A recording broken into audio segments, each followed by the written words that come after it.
Welcome back to channel Progress Football. Di video kali ini gue akan membahas satu nama yang menjadi perbincangan pundit Malaysia, yaitu Faiz Gurun. Yang mana pemain ini menurut dia menjadi jantung permainan timnas Indonesia. Pemain yang diam-diam justru paling ditakuti lawan-lawan ketika menghadapi timnas Indonesia. Siapa lagi dan tidak bukan, yaitu Tom Hye. Namun pertanyaannya sekarang, apakah Vietnam sudah menemukan cara menghentikan Tom Hye? Kalau benar demikian, apakah Indonesia masih mampu menguasai pertandingan untuk pertandingan melawan Vietnam nanti? Nah, pembahasan kali ini akan sangat menarik karena gue akan melihat bagaimana luar biasanya kontribusi Tom Hye dalam 2 pertandingan terakhir. Sekaligus, mengapa laga melawan Vietnam nanti akan menjadi ujian sesungguhnya bagi dirinya maupun timnas Indonesia. Oke, sebelum lanjut, gue mengingatkan kepada kalian, buat yang baru menonton channel ini, jangan lupa menekan tombol like dan subscribe-nya, agar kalian menjadi orang pertama yang mendapatkan info berita tentang sepak bola dari channel ini. Langsung kita ke pembahasannya. Kalau kita melihat 2 pertandingan awal timnas Indonesia di fase grup, rasanya sulit membantah bahwa Tom Hye merupakan pemain paling konsisten saat Indonesia menghancurkan Kamboja dengan skor 5-1 di Stadion Pakansari. Tom Hye tampil luar biasa. Dia mencatatkan 3 assist dalam 1 pertandingan. Bukan hanya banyak, tetapi ketiga assist tersebut benar-benar menghasilkan gol.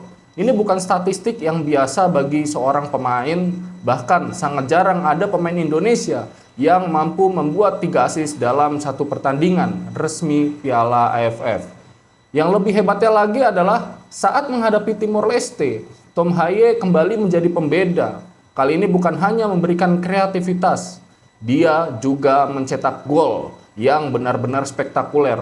Tendangan bebas yang meluncur deras menuju pojok atas kanan gawang tanpa ragu, yang tidak dapat dijangkau oleh kiper Timor Leste. Gol seperti itu bukan sekedar indah, gol seperti itu menunjukkan kualitas pemain kelas Eropa.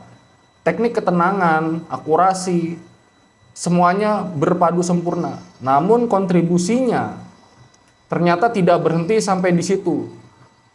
Banyak orang mungkin hanya melihat nama pencetak gol, padahal proses terciptanya gol pertama Indonesia juga berawal dari kecerdasan Tom Hye. Dia membaca ruang kosong dengan sangat cepat, alih-alih memaksakan umpan langsung ke depan, Tom memilih mengalirkan bola kepada Doni Tri Pamungkas yang melakukan overlap dari sisi kiri.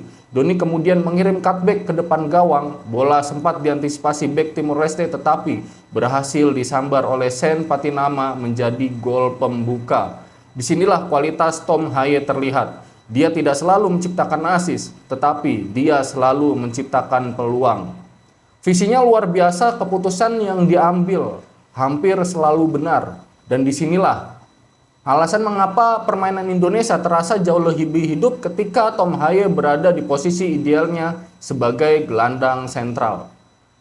Yang membuat gua semakin kagum bukan hanya kemampuan tekniknya tetapi juga etos kerjanya seorang Tom Hye, seorang El Profesor.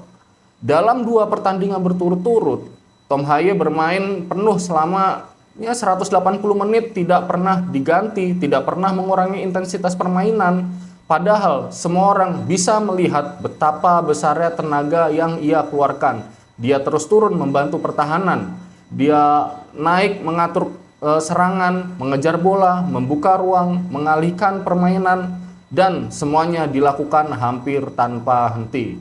Tidak heran jika menjelang akhir pertandingan melawan Timor Leste, terlihat jelas Tom mulai kelelahan. Namun, dia tetap bertahan hingga peluit panjang berbunyi. Inilah karakter pemain besar sekelas Eropa. Kalau gue boleh jujur menganalisis pertandingan melawan Timor Leste ini, Indonesia memang tidak tampil sebaik ketika menghadapi Kamboja. Bahkan di babak pertama, permainan Indonesia terlihat kurang mengalir. Menurut gue salah satu penyebabnya adalah posisi Tom Hye. John Hartman mencoba menggesernya lebih melebar ke sisi kiri, tujuannya mungkin untuk membuka ruang atau mengecoh lawan. Tetapi justru dampaknya membuat Tom kehilangan area terbaiknya.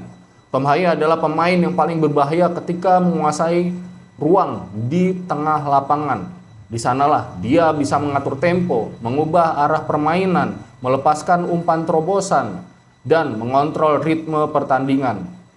Ketika dia sering berada di sisi kiri, Indonesia kehilangan pengatur permainan utamanya. Akibatnya serangan menjadi kurang efektif. Inilah yang dibahas oleh pundit Malaysia ketika Tom Haier tidak pada posisi aslinya. Dia lebih ke depan, sering meninggalkan ruang tengah. Fakta yang menurut pundit Malaysia itu sangat menarik. Pelatih Timor Leste ternyata menginstruksikan anak asuhnya untuk memberikan penjagaan ketat kepada Tom Haier. Dan hasilnya memang cukup terasa. Tom Haier hampir tidak pernah dibiarkan menerima bola dengan bebas. Bahkan dia beberapa kali harus dimanfaatkan oleh Indonesia. Pertandingan melawan Timor Leste memberikan banyak pelajaran. Eksperimen perubahan 6 pemain memang memberikan kesempatan pemain Donitri, Sandy Walsh, Egy Maulana Fikri, serta dikembalikannya Tom Haier ke posisi tengah langsung mengubah jalannya pertandingan. Indonesia menjadi jauh lebih hidup, serangan lebih cepat, transisi lebih rapi, dan akhirnya 3 gol berhasil tercipta hanya dalam waktu sekitar 7 menit. Inilah bukti bahwa komposisi pemain sangat menentukan. Kabar baik lainnya adalah pemain ini, yaitu Ragnar Oratmangun, sudah kembali tersedia. Dengan hadirnya Ragnar, pilihan John Hartman menjadi jauh lebih banyak. Di sisi kiri masih ada Donitri, masih ada Sen Patinama, sementara Ragnar bisa bergerak lebih fleksibel di lini depan. Artinya Indonesia sekarang mempunyai beberapa alternatif serangan. Kalau Tom Haier dijaga ketat, masih ada pemain lain yang bisa dimanfaatkan. Dan ini menjadi modal penting menghadapi Vietnam. Jadi teman-teman, inilah pertandingan yang sebenarnya. Melawan Kamboja kita menang besar, melawan Timor Leste kita belajar banyak, tetapi menghadapi Vietnam, Indonesia akan benar-benar diuji. Apakah kita mampu mendominasi permainan? Apakah lini tengah kita mampu mengatasi tekanan lawan? Dan yang paling penting, apakah Tom Haier tetap bisa menjadi pembeda meski mendapatkan penjagaan ekstra? Kalau gua pribadi sangat optimis Indonesia bisa meraih kemenangan. Tidak perlu menang dengan skor besar. Skor 1-0 saja sudah sangat cukup. Yang penting 3 poin. Karena kemenangan akan membuka jalan Indonesia menuju semifinal dengan posisi yang jauh lebih aman. Jadi menurut gua Tom Haier bukan hanya sekedar pemain bagus. Dia sedang menjadi pusat permainan timnas Indonesia. Namun justru karena itulah semua lawan kini mulai menjadikannya target utama. Tugas John Hartman sekarang adalah memastikan Indonesia tetap berbahaya meski Tom Haier mendapatkan penjagaan ketat. Kalau strategi itu berhasil, gue yakin Garuda memiliki peluang besar menaklukkan Vietnam dan melangkah semakin dekat menuju gelar juara. Tetapi ini ada satu segmen yang menarik yang menurut gue patut dibahas.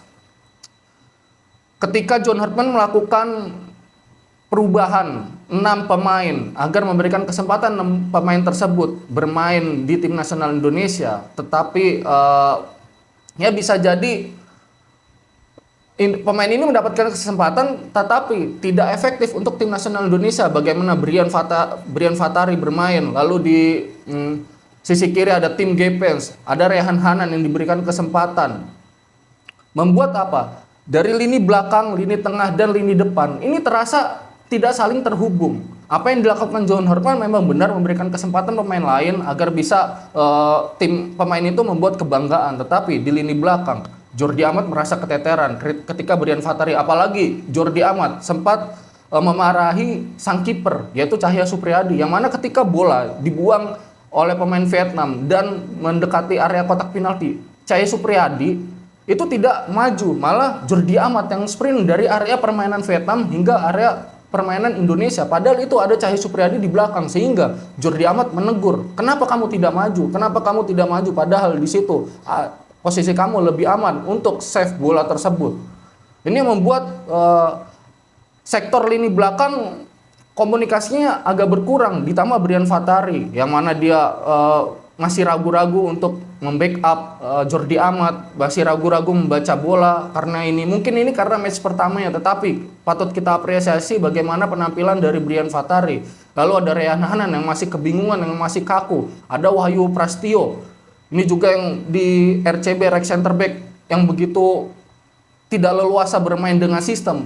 Yang gua harapkan di sini, mungkin kita sebagai fans timnas, pecinta sepak bola mengharapkan pemain-pemain lokal ini yang awalnya dulu dikritik oleh John Hartman karena susah untuk bermain sistem, dan ini terbukti.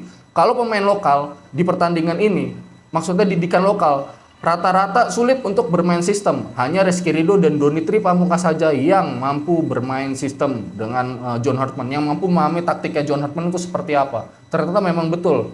Rata-rata pemain lokal kita masih banyak kekurangannya dalam memahami sistem permainan di setiap pergantian pelatih, dan gua harapkan itu menjadi pembelajaran untuk pemain liga lokal kita ketika dipanggil timnas. Pertama harus paham bahasa Inggris, paham taktik pelatih, karena pelatih dari luar itu pasti menggunakan bahasa Inggris. Ini yang menjadi kesulitannya pemain lokal kita, banyak yang tidak paham bahasa Inggris lalu pastinya tidak paham taktik. Oke, jadi itu saja, ini fakta di lapangan. Seperti itu, dan gue harapkan pemain didikan liga lokal kita semakin berkembang, semakin paham dasar-dasar sepak bola. Gue bukan mengajari, tetapi ini untuk kemajuan sepak bola Indonesia. Gue Iqbal dari Progressive Football, dan ciao.